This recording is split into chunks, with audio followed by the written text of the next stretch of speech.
What is electrochemistry? अगर मैं आपसे इलेक्ट्रोकेमिस्ट्री की डेफिनेशन पूछता हूँ, तो what is electrochemistry? It is the study of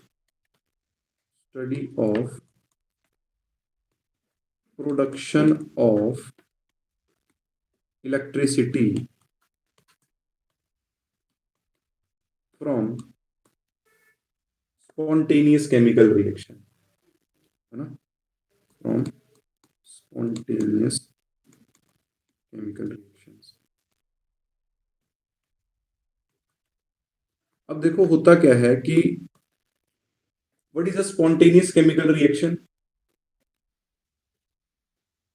देखो कोई भी ऐसा रिएक्शन जो अपने आप हो जाता है, जिसको बाहर से इनिशिएशन की आवश्यकता नहीं होती, ऐसे केमिकल रिएक्शन को मैं स्पॉन्टेनियस केमिकल रिएक्शन बोलता हूँ। So what is a spontaneous chemical reaction? The chemical reaction that will occur at its own.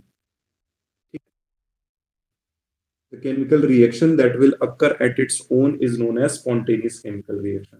So हम इलेक्ट्रोकेमिस्ट्री में हम क्या स्टडी करते हैं कि कोई स्पॉन्टेनियस केमिकल रिएक्शन है, उस स्पॉन्टेनियस केमिकल रिएक्शन से जो इलेक्ट्रिसिटी प्रोड्यूस हो रही है, उस with the help of that electricity हम किसी नॉन स्पॉन्टेनियस केमिकल रिएक्शन को करवाते हैं। ठीक है, तो उस ब्रांच को मैं इलेक्ट्रोकेमिस्ट्री बोलता हूं। आपको ये बात समझ में आई? यस और नो? मतलब कोई स्पॉन्टेनियस केमिकल रिएक्शन हुआ, उस स्पॉन्टेनियस केमिकल रिएक्शन में जो इलेक्ट्रिसिटी प्रोड्यूस हुई, with the help of that electricity हम एक नॉन स्पॉन्टेनियस केमिकल रिएक्शन को करवाते हैं, उसको, उस ब्रांच को मैं इलेक्ट्रोकेमिस्ट्री बोलता हूं। क्या आपको ये बात समझ में आई? Yes, sir. What is a spontaneous chemical reaction? The reaction that will occur at its own. कोई भी ऐसा केमिकल रिएक्शन जो अपने आप हो रहा है, उसको मैं स्पॉन्टेनियस केमिकल रिएक्शन बोलता हूं। तो जब वो स्पॉन्टेनियस केमिकल रिएक्शन कंप्लीट होगा, पूरा होगा, तो उसमें जो है एनर्जी किसी ना किसी फॉर्म में निकलती है ना। तो उसमें जो इलेक्ट्रिसिटी प्रोड्यूस हुई या इलेक्ट्रिकल एनर्जी जो प्रोड्यूस हुई उस केमिकल स्पॉन्टेनियस केमिकल रिएक्शन में, with the help of that electrical energy मैंने कोई नॉन स्पॉन्टेनियस केमिकल रिएक्शन करवाया। नॉन स्पॉन्टेनियस केमिकल रिएक्शन का मतलब ऐसा रिएक्शन जो अपने आप नहीं हो सकता, उस रिएक्शन को करवाने के लिए बाहर से इनिशिएशन की आवश्यकता है, नीड है। क्या आपको ये बात समझ में आई? So what is electrochemistry? It is study of production of electricity from spontaneous chemical reaction and the use of electrical energy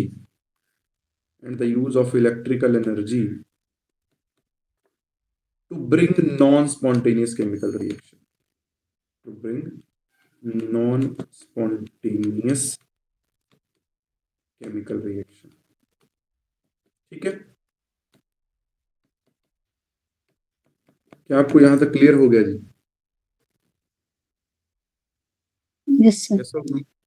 spontaneous chemical reaction जो अपने आप होते हैं, नॉन स्पॉन्टेनियस केमिकल रिएक्शन जिनको करवाने के लिए बाहर से इनिशिएशन की आवश्यकता होती है, हीट की, लाइट की, एनर्जी की, किसी ना किसी फॉर्म से वो एक्सटर्नल सोर्स से इनिशिएट होते हैं। तो मैंने क्या किया कि कोई स्पॉन्टेनियस केमिकल रिएक्शन करवाया। अब स्पॉन्टेनियस केमिकल रिएक्शन को करवाने के लिए बाहर से मुझे किसी भी सोर्स की आवश्यकता नहीं है। तो जब वो स्पॉन्टेनियस केमिकल रिएक्शन हुआ, during that process energy is released. वो एनर्जी किस फॉर्म में निकली? वो इलेक्ट्रिकल एनर्जी की फॉर्म में एनर्जी निकली।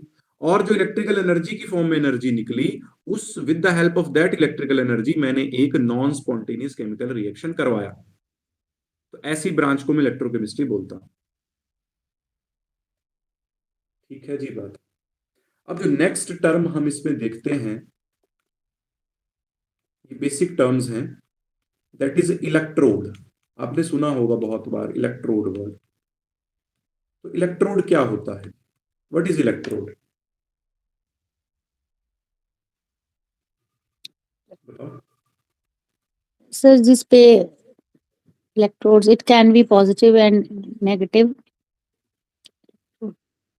अब देखो ना, जो बैटरी के टर्मिनल्स होते हैं ना, आपने बैटरी देखी होगी, किस तरीके से होती है battery? Positive negative positive negative positive negative, इस तरीके से बैटरी होती है ना। तो ये जो बैटरी के टर्मिनल्स होते हैं, इन टर्मिनल्स को मैं क्या बोलता हूं, इलेक्ट्रोड बोलता हूं। ठीक है, इलेक्ट्रोड का मतलब one of the 2 points where electron enter और लीव्स द बैटरी। ठीक है, what is electrode? One of the 2 points where electron enters or leaves the battery।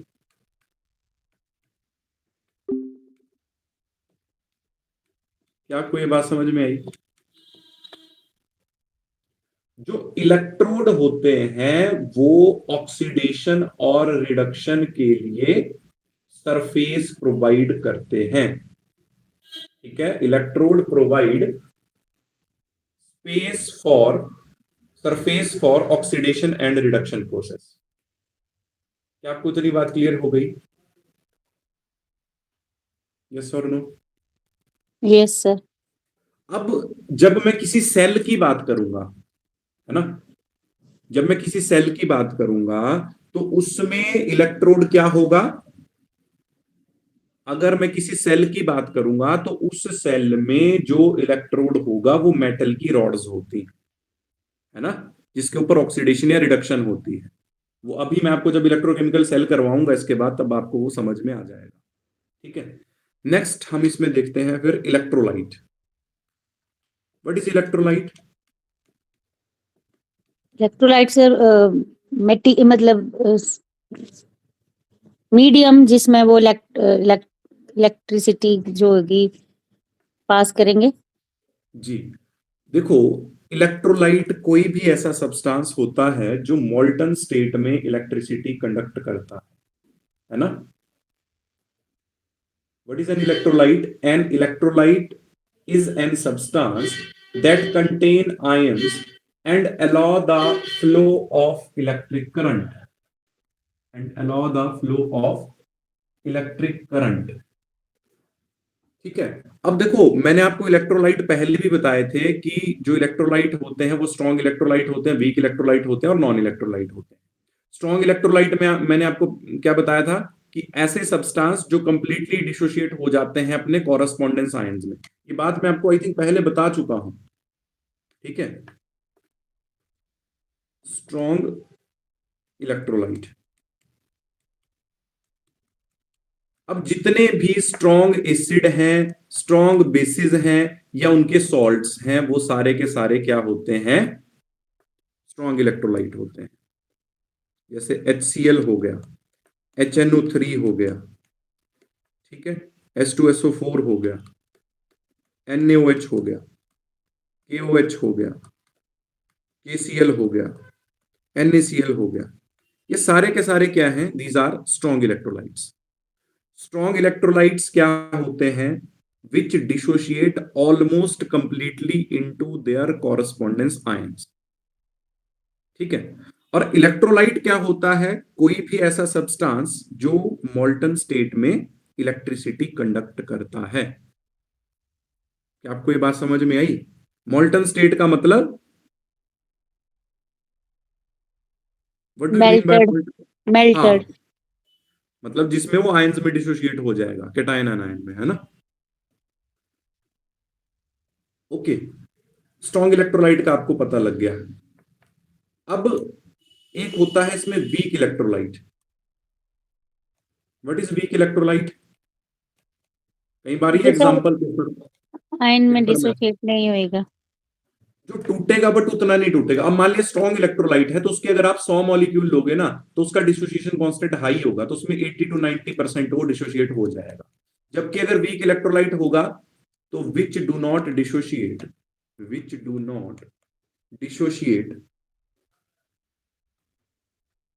Completely into ions,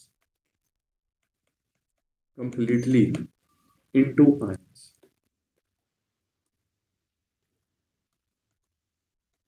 ठीक है, अब यहां पर एग्जाम्पल क्या आएंगे, जितने भी आपके पास वीक एसिड हैं, वीक बेसिस हैं और उनके सॉल्ट्स हैं। ठीक है, जैसे वीक एसिड में आ जाएगा आपके पास एसिटिक एसिड। ठीक है, वीक बेस में आ जाएगा अमोनियम हाइड्रोक्साइड। ठीक है, तो ये वीक एसिड वीक बेसिस हैं, इनके साल्ट आप इस तरीके से ले सकते हो, अमोनियम क्लोराइड इस तरीके से। ठीक है, ये सोडियम एसिटेट आप ले सकते हो। तो क्या आपको यहां तक बात क्लियर हुई? वीक इलेक्ट्रोलाइट कंप्लीटली डिसोशिएट नहीं होंगे। अगर वीक इलेक्ट्रोलाइट के मैं 100 मॉलिक्यूल्स लेता हूं तो उसमें से 40-50 मॉलिक्यूल ही डिसोशिएट हो पाएंगे। ठीक है, इसीलिए जो डिग्री ऑफ डिसोसिएशन होती है in case of weak electrolyte that is less than 1। ठीक है, और एक इसमें आते हैं non electrolyte. What do mean by non electrolyte जी? जो आयंस में टूटेंगे ही नहीं, which do not dissociate into ions. इसके एग्जांपल हैं यूरिया, शुगर एटसेट्रा। इसके एग्जांपल याद रखना। तो आपको इतनी बातें समझ में आ गई? यस और Yes, no? sir. Yes, sir. तो नेक्स्ट टॉपिक है हमारा फिर जो इंपॉर्टेंट टॉपिक है जहां से क्वेश्चन आ सकता है, that is electrochemical cell. Electrochemical cell. अब इलेक्ट्रोकेमिकल सेल क्या है? इलेक्ट्रोकेमिकल सेल एक ऐसा डिवाइस है जो केमिकल एनर्जी को किसमें चेंज करता है? इलेक्ट्रिकल एनर्जी में, है ना? So what is electrochemical cell? It is a device which converts chemical energy into electrical energy।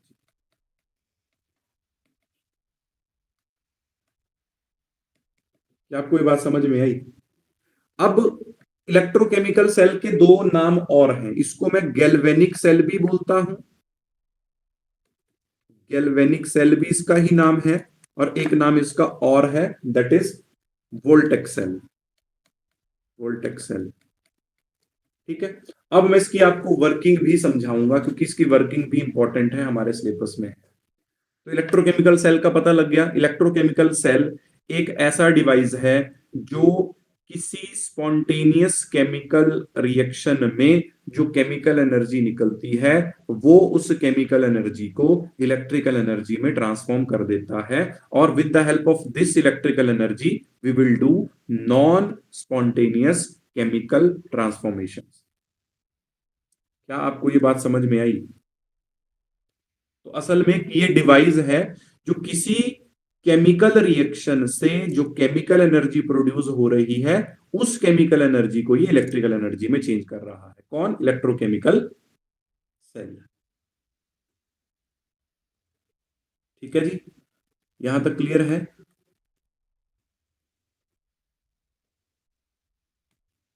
अब नेक्स्ट है इसमें इसकी कंस्ट्रक्शन।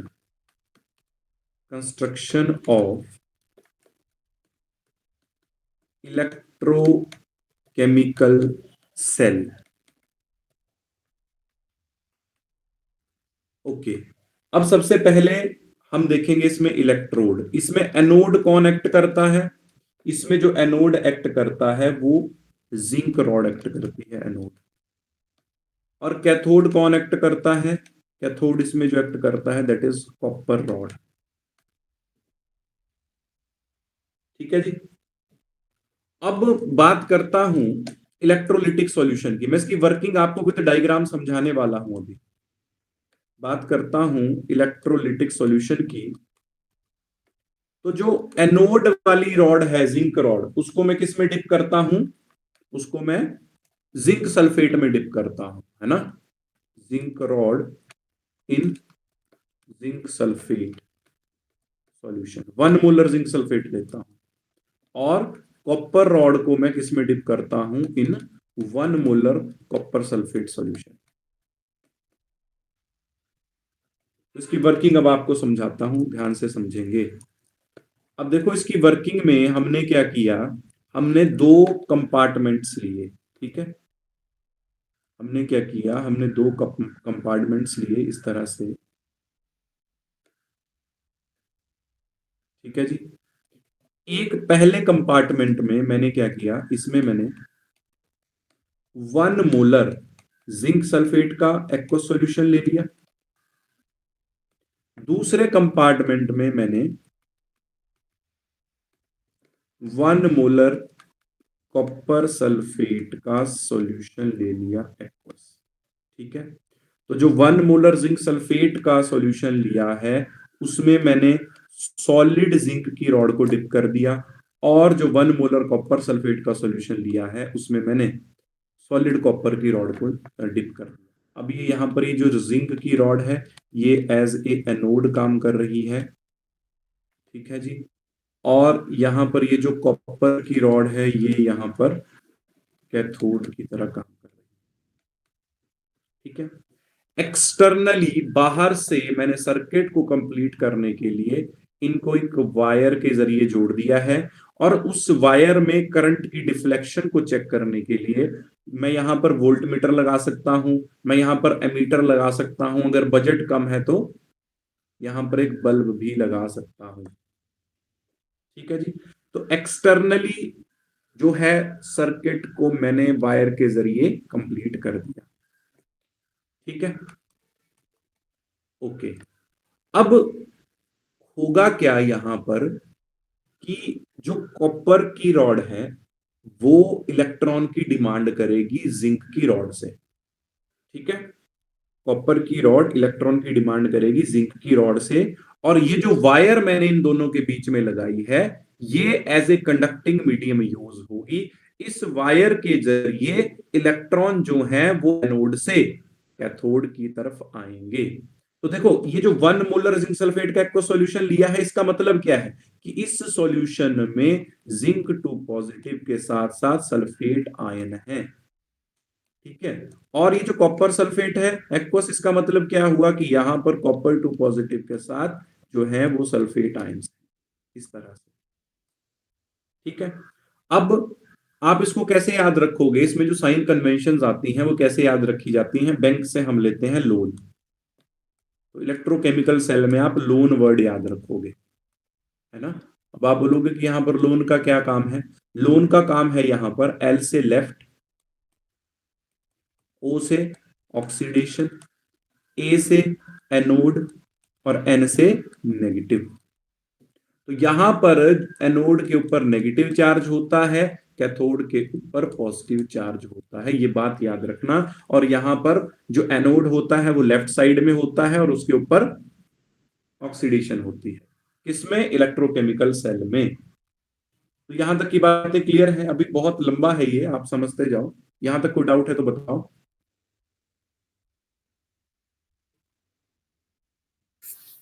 क्लियर है सर। सबको क्लियर है जी यहां तक? Yes, sir. ओके, अब देखो एनोड में होगा क्या, एनोड में क्या रिएक्शन होता है वो आपको बताता हूं। एनोड में जो जिंक की रॉड है ना, जिंक की जो सॉलिड जिंक की रॉड मैंने डाली है ये रॉड किस में टूट जाएगी, जिंक 2 पॉजिटिव और 2 इलेक्ट्रॉन में टूट जाएगी। कौन सी रॉड, ये रॉड जिंक की जो मैंने यहां पर इस जिंक सल्फेट के 1 मोलर सॉल्यूशन में मैंने डिप की है, ठीक है। ध्यान से देखते जाओ।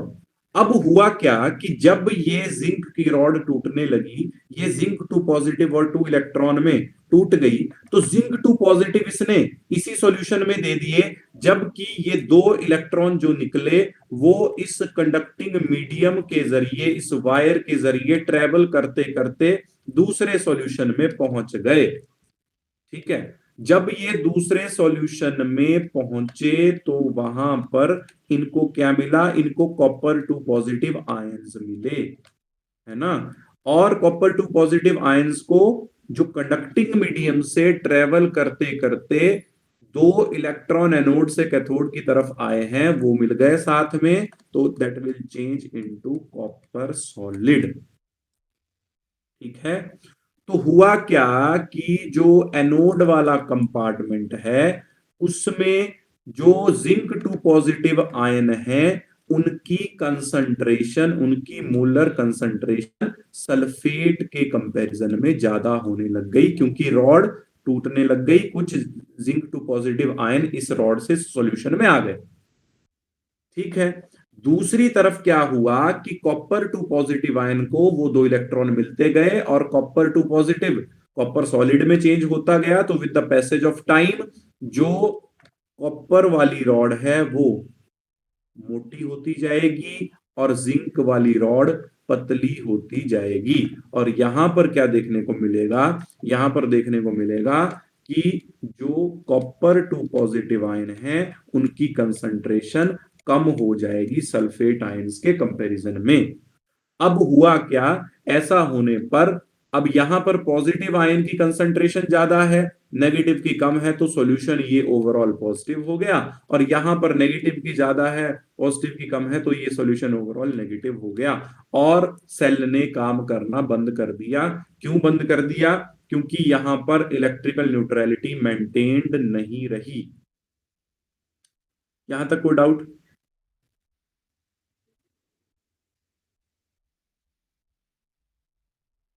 यहां तक कोई डाउट जी? No, sir. Clear. ओके, अब देखो, अगर मुझे इस सेल को वापस से वर्किंग में लाना है तो यहां पर मैं क्या करूंगा, एक डिवाइस जिसको मैं क्या बोलता हूं, सॉल्ट ब्रिज बोलता हूं, उसको मैं यहां पर इंट्रोड्यूस करूंगा। ठीक है, तो देखो मैं सॉल्ट ब्रिज यहां पर इंट्रोड्यूस कर रहा हूं। What is a salt bridge? क्या होता है जी salt bridge? Having salt in bridge electrolyte. Inverted U Balance, shape yeah. ना, जिसमें मैं क्या करता हूं, पेस्ट भरता हूं उसमें, अगर अगर और जिलाटिन का, है ना, जैसे जेल होता है ना, वैसे इसमें जेल भरता हूं और उस जेल में फिर मैं इनर्ट इलेक्ट्रोलाइट भरता हूं। What is inert electrolyte? Which do not participate in the main cell reaction. Electrolyte ऐसा लूंगा जो मेन सेल रिएक्शन में पार्टिसिपेट ना करे, मेन सेल की आउटपुट को हैम्पर ना करे। ठीक है, यहां पर मैंने क्या लगा दिए, कॉटन के पोरस प्लग्स लगा दिए जो केवल और केवल आयंस की मूवमेंट को ही अलाउ करें। ठीक है, तो ये मैंने इसके अंदर सॉल्ट ब्रिज इंट्रोड्यूस कर दिया। अब सॉल्ट ब्रिज से होगा क्या कि यहां पर देखो, जैसे मान लिया कि मैंने यहां पर KNO3, यहां पर मैंने जैसे इनर्ट इलेक्ट्रोलाइट लिया इस इन्वर्टेड यू शेप ट्यूब में, जिसमें मैंने अगर अगर और जिलाटिन पॉलीसेकेराइड का पेस्ट जो है वो फिल किया है। ठीक, अब यहां पर K पॉजिटिव चार्ज है, यहां पर NO3 नेगेटिव चार्ज है। अब मुझे इनर्ट इलेक्ट्रोलाइट वो लेना है जिसमें कैटायन एनायन की आयनिक मोबिलिटी सेम हो, है ना, मतलब अगर दोनों की आयनिक मोबिलिटी सेम होगी तो जिस रफ्तार से कैटायन भागेगा उसी रफ्तार से एनायन भी भागेगा। ठीक, दूसरी बात कि यहां पर इनके साइज कंपेरेबल होने चाहिए। ठीक है, ऐसा नहीं कि एक 200 किलो का आदमी है और एक 50 किलो का आदमी है, दोनों में रेस करवा रहे हैं। ठीक है, तो उनके साइज भी सेम होने चाहिए। अब होगा क्या कि यहां से, मान लिया ये सॉल्यूशन ओवरऑल पॉजिटिव हो गया, तो नाइट्रेट आयन यहां से इस सॉल्यूशन में चला जाएगा और यहां से के पॉजिटिव सॉल्यूशन में चला जाएगा। ठीक है, और कुछ सल्फेट आयन इस साल्ट ब्रिज के जरिए ही चलते चलते चलते चलते दूसरे सॉल्यूशन में एंटर कर जाएंगे। कब तक ऐसा होता रहेगा? जब तक सॉल्यूशन दोनों न्यूट्रल ना हो जाएं। और सॉल्यूशन अगर न्यूट्रल हो गए तो सेल की वर्किंग अगेन स्टार्ट हो जाएगी। क्या आपको ये बात समझ में आई? सर रिपीट कीजिए। देखो, पहले सेल, जो 2 सेल थे, इन्होंने काम करना इलेक्ट्रोकेमिकल सेल में, जो कैथोड और एनोड थे, एक पॉजिटिव हो गया था और एक नेगेटिव हो गया था। ठीक है, इलेक्ट्रिकल न्यूट्रलिटी मेंटेन्ड नहीं रही थी तो सेल ने काम नहीं करना था। अब मुझे अगर इस सेल से काम करवाना है तो मैंने यहां पर सॉल्ट Salt. ब्रिज को इंट्रोड्यूस किया। ठीक है, अब सॉल्ट ब्रिज ने क्या किया, सॉल्ट ब्रिज ने जो सॉल्यूशन पॉजिटिव था उसकी तरफ को अपना नेगेटिव पार्ट भेजा और जो नेगेटिव था उसकी तरफ को पॉजिटिव पार्ट भेजा। अब देखो ये सॉल्यूशन ओवरऑल, जो Balanced हो. एनालिटिक सॉल्यूशन है वो ओवरऑल पॉजिटिव है, तो यहां पर नेगेटिव पार्ट आएगा, NO3 नेगेटिव यहां से मूव करके यहां पे पहुंच गया। तो पॉजिटिव नेगेटिव के बीच में न्यूट्रलाइजेशन होगी। सिमिलरली यहां पर K पॉजिटिव भी यहां पर पहुंच गया। और यहां पर मैंने एक चीज देखी कि सल्फेट आयन की कंसंट्रेशन ज्यादा हो गई है, तो कुछ सल्फेट आयन भी इस सॉल्ट ब्रिज के जरिए ट्रेवल करते करते एनोडिक कंपार्टमेंट में पहुंच जाएंगे, तो वहां पर वो क्या करेंगे, न्यूट्रलिटी को मेंटेन करेंगे। उसके बाद क्या होगा, ये सॉल्यूशन और ये सॉल्यूशन जब दोनों न्यूट्रल हो जाएंगे तो अगेन वो प्रोसेस स्टार्ट हो जाएगा, इलेक्ट्रॉन वापस से यहां से जाने लग जाएंगे और more and more copper is deposited over here, और ये रॉड टाइम के साथ पतली होती जाएगी। तो ये है सेल का रिएक्शन। क्या आपको ये बात समझ में आई है या नहीं? Yes, इसका sir. नेट रिएक्शन भी हम लिख सकते हैं। 2 इलेक्ट्रॉन से 2 इलेक्ट्रॉन कैंसिल हो जाएंगे, तो नेट रिएक्शन आएगा zinc solid plus copper 2 positive aqueous will change into zinc 2 positive aqueous plus copper solid. So this is the net cell reaction.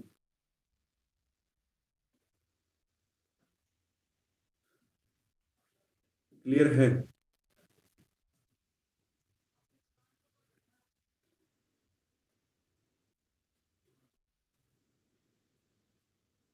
यहाँ कोई डाउट? अब यहां पर आपसे क्या क्वेश्चन पूछा जा सकता है? यहां से पहले तो आपसे ये क्वेश्चन पूछे जा सकते हैं कि किसमें कौन एनोड होता है, कौन कैथोड होता है, किसके ऊपर ऑक्सीडेशन होती है, किसके ऊपर रिडक्शन होती है, तो आप वो लोन वर्ड से याद रख सकते हो। अब देखो, अगर आपको ये पता लग गया कि एनोड लेफ्ट साइड में है, एनोड के ऊपर ऑक्सीडेशन हो रही है और एनोड जो है नेगेटिव है, तो कैथोड में इसका उल्टा कर सकते हो, है ना। कैथोड राइट साइड में है, उसके ऊपर रिडक्शन हो रही है और वो पॉजिटिव चार्ज है। लिख देंगे ना ऐसा तो? Yes, sir. Yes, sir. Okay. अब यहां पर क्वेश्चन कई बार ये आ जाता है कि इलेक्ट्रोकेमिकल सेल में direction of flow of electron and flow of current कहाँ है। तो हमने देखा कि जो इलेक्ट्रॉन है वो कहां से कहां गए, Anode to cathode. वो एनोड से कैथोड गए। ठीक है, इलेक्ट्रॉन हम देख सकते हैं ना ट्रेवल करते हुए जा रहे हैं, देखो ये, तो ये एनोड से कैथोड की तरफ को ही जा रहे हैं। ठीक है, तो ये आ गया आपके पास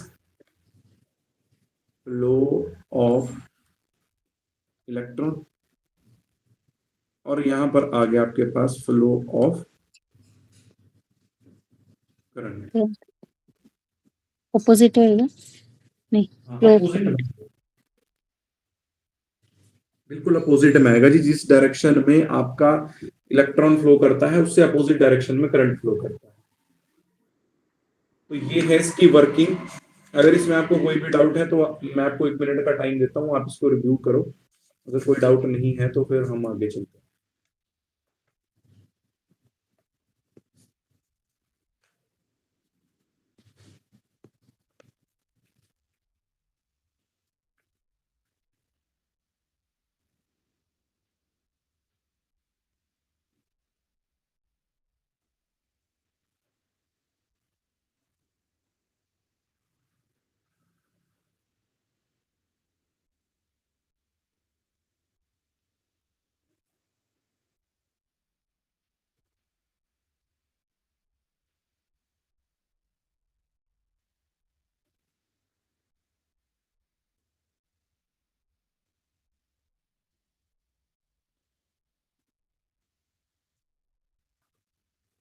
क्लियर है यहां तक का?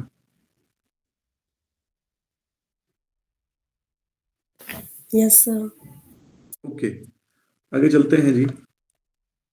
अब इसमें कुछ इंपॉर्टेंट टर्म्स आती हैं, जैसे रेजिस्टेंस हो गया, रेजिस्टिविटी हो गई, कंडक्टेंस हो गया, है ना। तो वो भी साथ के साथ देख लेते हैं, उनके यूनिट पेपर में आते हैं। ठीक है, सबसे पहले बात करता हूं मैं आपसे रेजिस्टेंस की। What do you mean by resistance?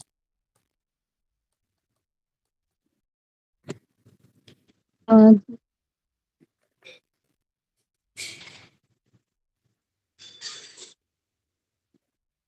What is resistance जी?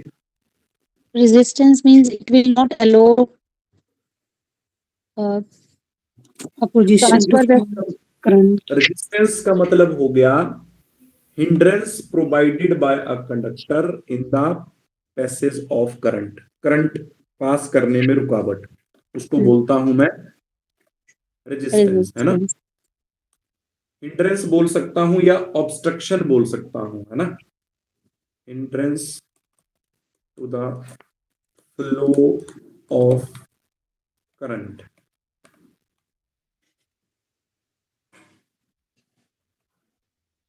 ठीक है। Hindrance to the flow of current या obstruction to the flow of current is known as resistance, current में रुकावट, ठीक है। अब आपने एक चीज सुनी है कि जो रेजिस्टेंस ऑफ अ कंडक्टर होता है, किसी कंडक्टर का जो रेजिस्टेंस होता है, अब कंडक्टर का पता है ना आपको, which allow heat and electricity to pass through them, है ना। ऐसा सब्सटेंस जिससे मैं हीट और इलेक्ट्रिसिटी को पास कर सकता हूं, उसको मैं कंडक्टर बोलता हूं, ठीक है। तो resistance of a conductor is directly proportional to its length and resistance of a conductor is inversely proportional to area of cross section. तो जब इन दोनों इक्वेशंस को वो करूंगा, कोरिलेट करूंगा, तो यहां से बन जाएगा R is proportional to L by A, और यहां से रिलेशन आ जाएगा R will be equal to rho L by, this is the relation, ठीक है। So what is this? Rho is Resist. Resistivity, Okay. Rho No. Is. अब जो resistance होता है, रेजिस्टेंस के यूनिट आपने सुने होंगे, क्या होते हैं रेजिस्टेंस के यूनिट? ओहम। इसको ऐसे भी लिखता हूं, ठीक है। So resistance of conductor is directly proportional to its length and inversely proportional to its area. Area of cross section, मान लिया ना कि ये मेरे पास कोई कंडक्टर है, ठीक है जी, जिसकी लेंथ है L और जिसका ये एरिया ऑफ क्रॉस सेक्शन है, ये है एरिया ऑफ क्रॉस सेक्शन, है ना।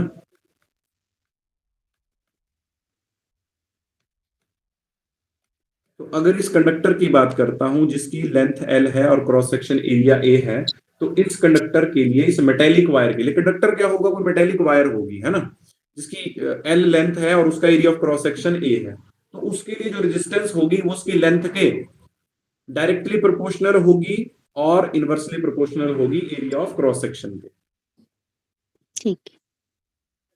ओके। अब यहां से एक नई term I, resistivity. What is resistivity?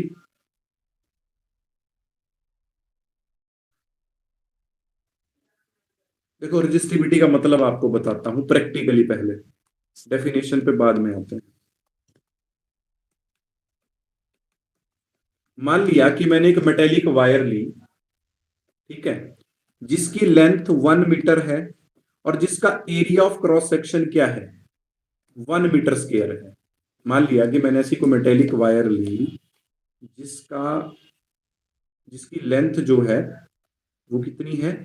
1 metre length है इसकी, है ना, और इसका ये जो एरिया ऑफ क्रॉस सेक्शन है वो कितना है? 1 मीटर स्क्वायर, ठीक है। सो what is resistivity? Resistance offered by a conductor of unit length and unit area of cross section is known as resistivity. बात को ध्यान से सुनो। What is resistivity? Resistance offered by a conductor of unit length and unit area of cross section. मतलब कि अगर मैं कोई ऐसी मेटेलिक वायर लूं जिसकी लेंथ 1 मीटर हो, जिसका area of cross section 1 metre square हो, उस वायर से जितनी रेजिस्टेंस प्रोड्यूस होगी उसको मैं रेजिस्टिविटी बोलता हूं। तो क्या आपको ये बात समझ में आई या नहीं?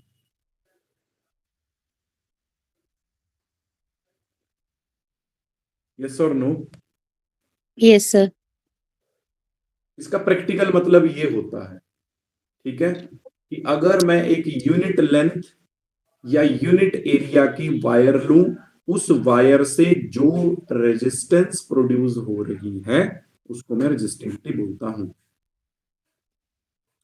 ओके। अब देखो यहां पे इसको मैथमेटिकली कैसे लिख सकता हूं? Rho will be equal to R A by L, इस फॉर्मूले से लिखा ये। देखो रेजिस्टेंस होता है ना, R will be equal to rho L by A, तो यहां से रो कैसे लिखा जाएगा? आर ये ए इस तरफ मल्टीप्लाई में चलाएगा, एल डिवाइड में आ जाएगा, तो rho will be equal to R A by L. ठीक है, अब इसके यूनिट निकाल देते हैं। देखो rho will be equal to, resistance के यूनिट क्या बताए, आज ही बताए, ओहम। एरिया के यूनिट अभी लिखे हैं ऊपर, मीटर स्क्वायर। लेंथ के यूनिट क्या होते हैं, डिवाइड बाय मीटर, तो 1 मीटर से 1 मीटर गया, तो रेजिस्टेंस की यूनिट क्या है, ओहम मीटर। तो ये यूनिट रेजिस्टिविटी क्या आ गया आपके पास, what is the unit of resistivity, ohm metre. पता लगा कैसे निकाले। Yes, sir. तो आपसे एग्जाम में ना यूनिट पूछे जाते हैं, रेजिस्टेंस के यूनिट आए ओहम, रेजिस्टिविटी के यूनिट आए ओहम मीटर। अब रेजिस्टिविटी का दूसरा नाम होता है स्पेसिफिक रेजिस्टेंस। इसी को और क्या बोलता हूं, स्पेसिफिक रेजिस्टेंस। भाई this is known as specific resistance, तो बता सकता है, क्योंकि Yes, sir. मैंने डायमेंशंस को स्पेसिफाई कर दिया है कि 1 मेरे meter पास जो मेटेलिक वायर है वो 1 मीटर लंबी है और उसका area of cross section 1 metre square है, so that's why resistivity is also known as specific resistance। ठीक है, इतनी बात। Yes, sir. तो आज के लिए मैं इतना ही करवाऊंगा जी, इसको एक बार रिव्यू कर लो, कोई डाउट है तो पूछ लो, फिर बाकी मैं इसको कल कंटिन्यू करता हूँ। इसके न्यूमेरिकल भी करवाऊंगा आपको। जी सर। सर आज ना जो है वो एग्जाम का वो डाल दिया हुआ है, साइट डाली हुई है कि उस पे सिलेबस। जी मैम, मैं देखा था वो कल ना, हाँ जी। उसमें उन्होंने क्या किया है कि कुछ मतलब कुछ नहीं बोल सकते, 40-50% तो सिलेबस चेंज करके उसमें बीएससी एमएससी का सिलेबस इंट्रोड्यूस कर दिया है। तो सर उसके अकॉर्डिंग आएगा या फिर जो उसके अकॉर्डिंग ही मतलब आएगा? देखो, आएगा तो उसी के अकॉर्डिंग ना, बट ये चैप्टर उसमें है जो मैं करा रहा हूँ, हम उसको ओके, करेंगे, कवर करेंगे, हम्म। नो। पर अच्छा, उन्होंने क्या एमएससी किया कर ना, देंगे। अब देखो बात ये है ना मैम कि अब अगर वो टीजीटी वालों से वो लेवल एक्सपेक्ट कर रहे हैं, तो इट मींस कि वो अब गवर्नमेंट जॉब से डिनाई कर रहे हैं एक तरह से, कि वो गवर्नमेंट जॉब नहीं देना चाहते, बट उस चीज को डायरेक्टली बोल नहीं सकते, तो इसीलिए वो इस तरह की ट्रांसफॉर्मेशंस कर रहे हैं सिलेबस में। सर अभी वैसे मैंने देखा नहीं है, बट अभी मैंने न्यूज़ पढ़ी है इसमें ना।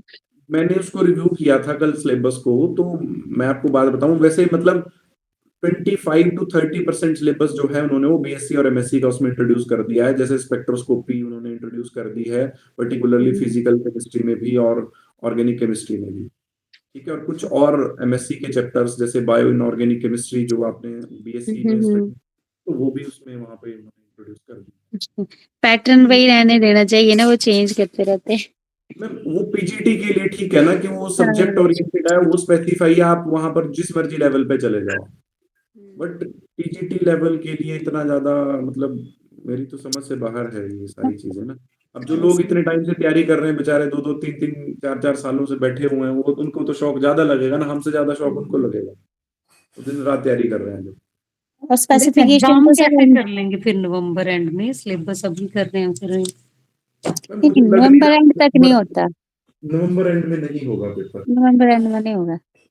ये पंचायत इलेक्शन आगे कर रहे हैं ना, तो ट्रांसफर पंचायत इलेक्शन आगे हाँ, कर रहे हैं। वो भी एक्चुअली मैम, लेट ही होंगे। ये देखो ना, जैसे चलो सिलेबस तो इन्होंने वो कर दिया, बट इनको कम से कम 2-3 मंथ का टाइम तो देना पड़ेगा मिनिमम, जो मुझे लग रहा है, क्योंकि 15 दिन में तो मुझे नहीं लगता कि सिलेबस को कोई भी कर पाएगा, चाहे वो हाँ जितना जी, फिर मर्जी एक्सपर्ट है। अपर एरिया में छुट्टियां हो जाएंगी, फिर अप्रैल में गया या तो मार्च एंड। मे बी और लेट भी हो सकता है एग्जाम, और लेट भी हो सकता है, बट मुझे ये लग रहा है कि नवंबर में नहीं होगा। बट देखो मैं आपको एक चीज ये नहीं बोल सकता कि नहीं होगा, बट ये जरूर बोल सकता हूँ कि अगर अभी एग्जाम होना होगा ना, तो नवंबर के फर्स्ट वीक में उसकी नोटिफिकेशन आ जाएगी। अगर फर्स्ट वीक में नोटिफिकेशन नहीं आती, फिर मे बी एग्जाम में डिले होगा। यस। चलो बाकी इसको कल फिर हम कंटिन्यू करते हैं ना। Okay, thank you ji.